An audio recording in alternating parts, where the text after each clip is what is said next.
আসসালামু আলাইকুম, সবাইকে স্বাগতম আমার নতুন আরও একটি রেসিপি দেখার জন্য।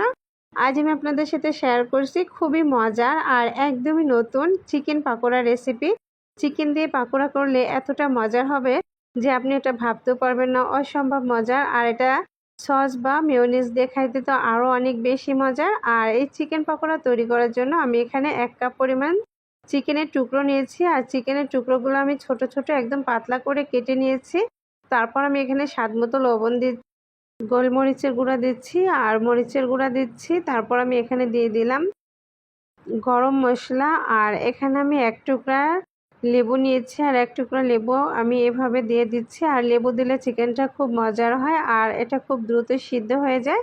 তারপর আমি এখানে 1/2 কাপ পরিমাণ বেসন নিয়েছি আর 2 টেবিল চামচ কর্নফ্লাওয়ার নিয়েছি। এখানে আমি নিচ্ছি আদা বাটা, রসুন বাটা।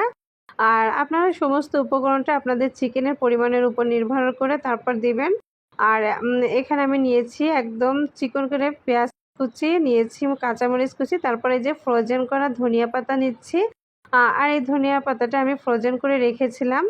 তো এটা এখন আমি ছোট ছোট টুকরো করে কেটে নিব। যেহেতু এটা পাকোড়া হবে সেহেতু একটু ছোট ছোট করে কেটে নিলে চিকেনের সমস্ত জায়গায় সবটার সাথে মিশে যাবে। এই জন্য আমি এই যে কিচেন সিজার দিয়ে খুব সুন্দরভাবে ধনিয়া পাতাগুলো কেটে নিলাম। তারপর আমি এখানে দিয়ে দিচ্ছি কালারের জন্য সামান্য ফুড কালার। আর এখন আমি সমস্ত কিছু খুব ভালোভাবে হাত দিয়ে মেখে এটা মাখিয়ে নিব। এখানে অতিরিক্ত কোনো পানি দেওয়ার প্রয়োজন হবে না, যেহেতু এখানে লেবুর রস দিয়ে আছে, চিকেনের একটা রসালো ভাব আছে, সেটাতেই কিন্তু একদম পারফেক্ট হবে। আর এখানে পানি দিলে কিন্তু এটা নরম হয়ে যাবে, ক্রিস্পি হবে না। সুতরাং এটা একটু শক্ত শক্ত করে ঠিক এভাবে খুব সুন্দরভাবে কিছুক্ষণ ধরে যদি আপনি এভাবে মাখতে থাকেন তাহলে এমনিতেই নরম হয়ে যাবে। আর আমার এটা মাখানো হয়ে গেছে। আর এখন আমি এটা ভাজতে নিয়ে যাব।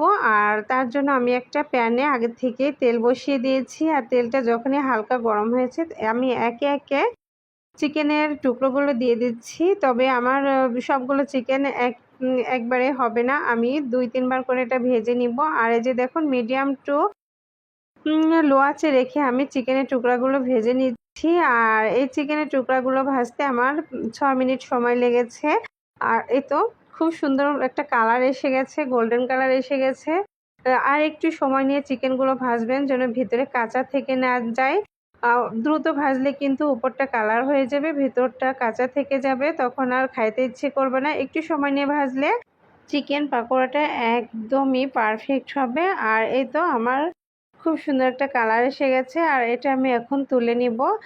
পাকোড়া খেতে আমরা সকলেই ভালোবাসি, আর যদি হয় চিকেন পাকোড়া তাহলে তো কোনো কথাই নেই, ছোট থেকে বড় সকলে অনেক বেশি পছন্দ করবে। আর যেহেতু এটাতে ধনিয়া পাতা দেওয়া হয়েছে সেহেতু এই পাকোড়াটা কিন্তু অসম্ভব মজার হবে।